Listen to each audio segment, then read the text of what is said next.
তোমার দোকানে যে স্পেশালটা কম্বো সেই কম্বোটা একটু বলবে? হ্যাঁ বলবো ভাই, বলো। 4টে মটন, 4টে আলু, 4টে ডিম 840, আর সেম জিনিস আছে চিকেন 640। চিকেনের বিল ধর। এখন দেখো সবাই ব্যস্ত, সবাই ব্যস্ত।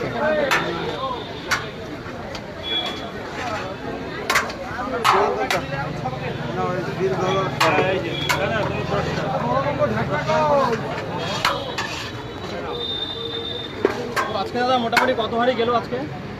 দাদা একটা হ্যাঁ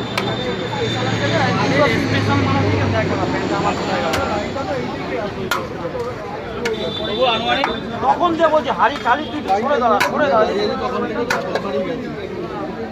আমার নিজের না।